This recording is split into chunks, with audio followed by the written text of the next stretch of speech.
was born in Wake Park, Minnesota, and I was about 6 years old when we moved up here in 1933 to Angora. My father was transferred to the quarry in Angora, and later on then, after the quarry was dissolved, he got a job at the DW, Duluth-Winnipeg Pacific Railroad, and worked on the railroad in Cook. But I have no complaints. There was always food on the table. There was no complaints what was put on the table. And Saturday was a day to clean house. Sunday was a day to go to church. My father and mother, my father donated a window in the Cook church in the memory of Anastasia Spahala, because that was my mother's name. But my mother was an ideal cook, and she never had a cookbook. Everything she prepared was from her head. We learned to can with pressure cookers, and our basement downstairs was full of canned goods. And I don't remember everything, any spoiling. And we picked.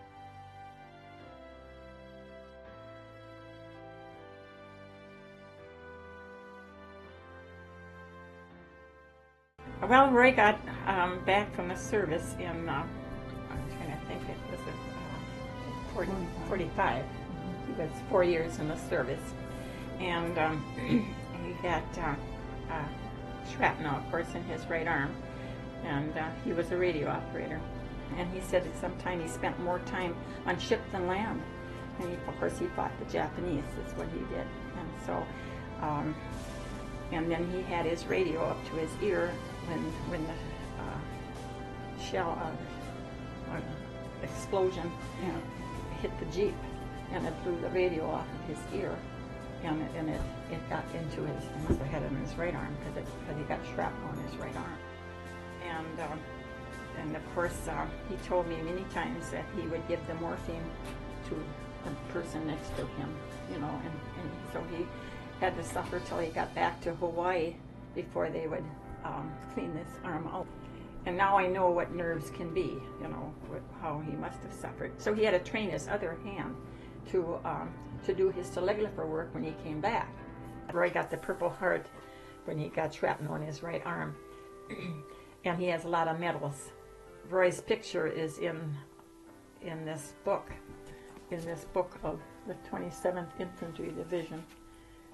His picture was a briefing on the route to Macon, but that is the landing on the Yellow Beach in November 1943.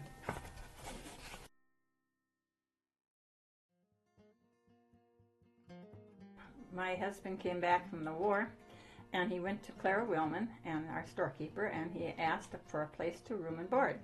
And so Clara says, well, that's Stella Spahala over there has got 3 gals, and she said you could go over there, and the mother is a very good cook. So he came over there, and he roomed and boarded at our house, and he got an agency as a telegrapher in Angora, and he boarded and roomed. And then of course, I worked for the railroad too for 4 years and put the mail on the train. So that's how I met him. And we started to go out and dances and out to eat and whatever. And after a long courtship, he asked me to marry him. I was 21. I think Roy was 33. So I said, well, I think September 3rd would be a good date. So we went down and got our rings. And the fellow that we got our rings from, he said, I can't even wear rings. He said, my fingers are so crippled. And I can't even wear rings, the jeweler said. So I got a real beautiful diamond, and it was very pretty. And we got married in St. Mary's Church in Cook, that little mission church. And my sister Rita was my maid of honor. And Renee, my sister Renee, and Roy's brother, Robert, was the groom with Donald Backel. And we had to all crawl into one car and go to Virginia for our pictures. So I said, that's why my dress got all wrinkled. But you'd think the photographer could have pushed it over a little bit, you know, so it wouldn't show. And I wore my veil from my sister Angie's veil. So Rita, also my sister. So that veil was worn by 3 people. I still have my wedding dress. It's got all kinds of pretty pearls on it. And, bought it at Herberger's years ago. I think I paid about $200 for it. Well, my mother had given the reception at the house. This is the third reception she gave at the house. And she gave a reception for my sister Angie and also for Rita and myself. And all the neighbors were so wonderful. They came over and they helped with all the cooking. And she put on a beautiful meal in that big house. So then we went out east for our honeymoon.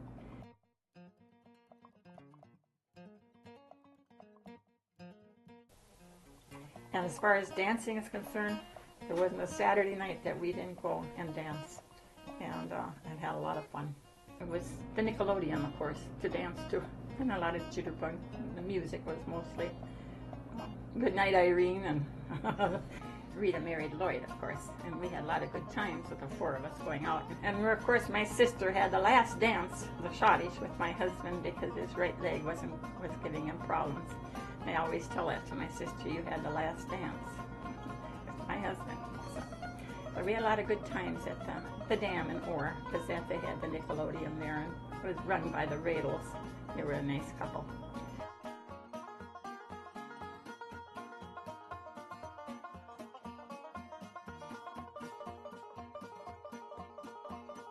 We did see a lot of territory. Roy would get a vacation once a year, so we always traveled, and I've seen, but I do enjoy west more than east. And then of course we'd go to these army reunions that Roy would have, and so they had them in different parts of the United States. And there was, somebody always had a point of interest, and we held it in Duluth one year.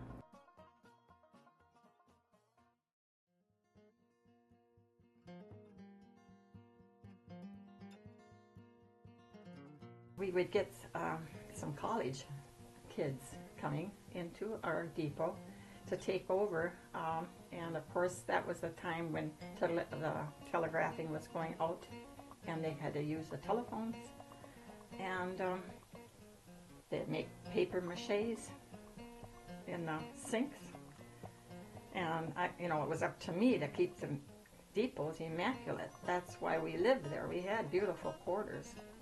And of course, one day I found my chair sitting in the middle of the railroad tracks.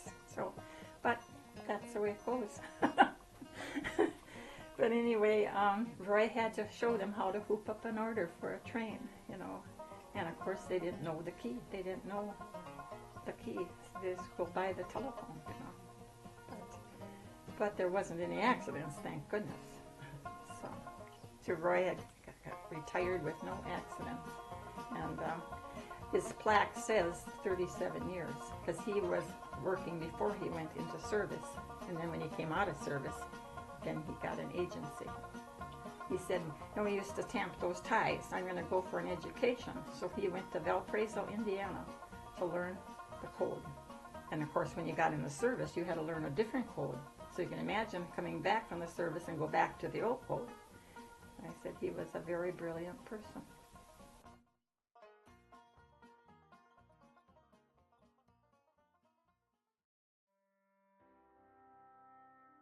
Roy retired in 1975, and we built our own home in Lake Vermilion, and we were there for 20 years. And then after that, after 20 years, a limb of a tree fell down on Roy's head in '91, and he was seriously hurt. And he spent quite a few months in the hospital in Duluth, and they had wonderful care. And he came out of that 100%, and he lived 4 years, and then he passed away in '95 at this November 26th of pneumonia. Of course, he wanted to go hunting, and he caught a chill, but of course it was cancer that and he was operated on that, all the way around his waist, and had radiation for a month, and still it just couldn't cure that cancer. It was a tumor in his lung. And of course, Lori, my niece, opened up her house for and in Duluth, and Lori and Bob, and that's what helped. And like I said, they couldn't do enough for him. And like I said, he did live 4 years. And let me tell you, prayer is a wonderful thing, because I prayed the rosary every night that he would come out of this. He couldn't talk, couldn't walk, and on my birthday, he was walking. And so, like I said, he lived 4 years after this terrible accident. And of course, cancer and pneumonia is what he passed away with.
I don't know what else to ask you, and I hope that's not going rolling, is it? You better shut it off. Did you take pictures of the wall?